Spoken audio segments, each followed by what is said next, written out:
покоренных однажды небесных вершин, по ступеням обугленным. Мындан туура 32 жыл мурун 1989 жылдын 15 февралында Афган согушу аяктап, советтик аскерлер Афганистандан чыгып, өз мекенине кайтышкан. Мекен үчүн кызмат өтөгөн жоокерлердин эмгегин даңктоо жана аларды эскерүү максатында бүгүн Ош гуманитардык педагогикалык институтунда Афган ардагерлери менен жолугушуу уюштурулду.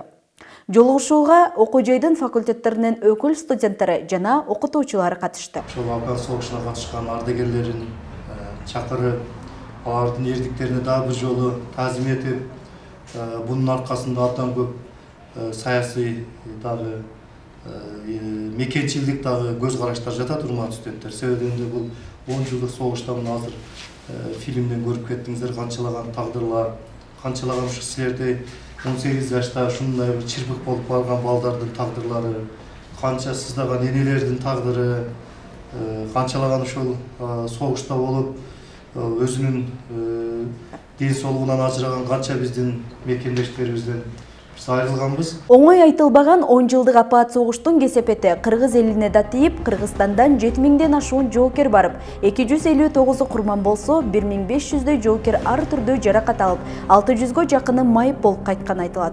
Дал ушул Ооган согушунун отун кечкен ардагер Исматилла агайыбыз согуш талаасы тууралуу ой бөлүштү. Афганистан тандоонун алдында турган, ошол 1978 жылы буларда апрель революциясы болуп, Афган демократиялык партиясы ошол утуп бийликке келген.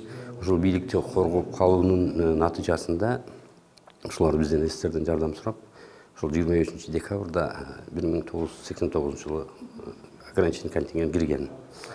Бул жерде дагы айтып кете турган нерсе, бул эстердин жоокерлери бир гана ошол аскердик жардам эмес, курулуш жагынан ошол Афганистан демократиялык республикасынын өнүгүүсүнө көптөн көп салымдарын кошкон, мындайча айтканда үйлөрдү курган, коммуникацияларды жардам берген, ошол эле советтик аскар биз менен армия менен тыгыз байланышта чогуу түшкөн.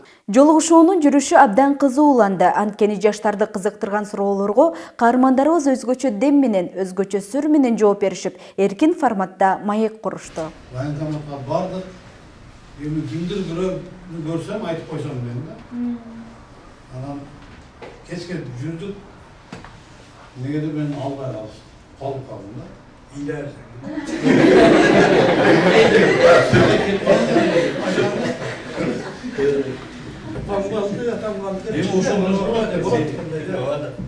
Анан кеш кайтып келсем, уже айылдагылар билип калды.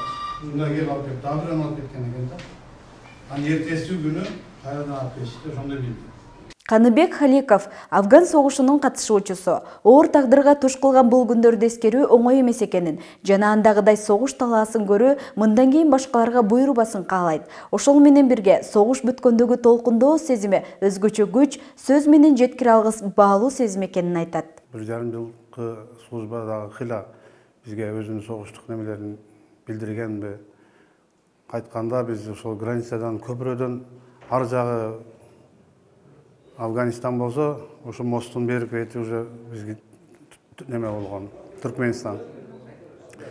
Ошол жерден өткөнүбүздөгү толкундоолор, кайтканда элиме кайттым, үйүмө барам деген башкача толкундоолор болгон, чындыгында көз жашка ала турган. Эми бул жакта биздин өзүбүздүн цивилизация жанагы мектеп окуучулары жолдун четинде гүлдөрү менен, военный оркестрлер музыкалар менен тосуп турган.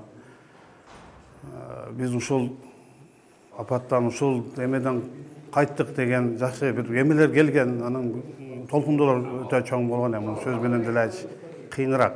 Афган согушу далай адамдардын жүрөгүнө өчпөс дак калтырды. Аны эскерип гана тим болбостон ардагерлерге социалдык жардам жана материалдык колдоо көрсөтүп, алардын мекен үчүн жасаган эмгектерин даңазалап жүрүү биздин милдет экени талашсыз. Андыктан бүгүнкү майрамдын урматына ардагер агайларыбызга окуу жай жетекчилиги тарабынан ар бирине 5000 сомдон сый акча берилди.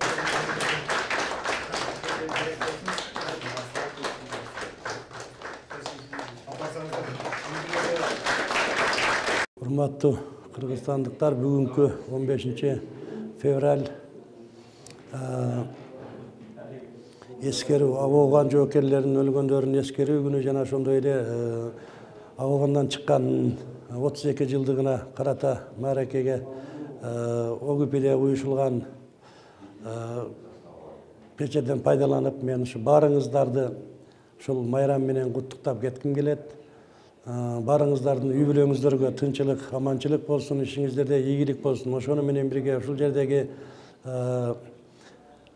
ОГП-нин жетекчиси Бекмырза Бекболотович башкарган коллективге жана ошол жердеги окуган биздин студенттерибизге бардыгына окууларына ийгилик, иштегендердин иштерине ийгилик, бардыгы ушул Кыргызстандын жакшы келечегин алдыга жылдыра турган жаштарыбыздан болушуна мен тилектешмин. Силердин ушул дагы бир жолу ушул мекемеңерге ыраазычылыгымды айтып кетем. Кулпунай Мамасалиева, Борун Чергешев, ОГП жаңылыктары.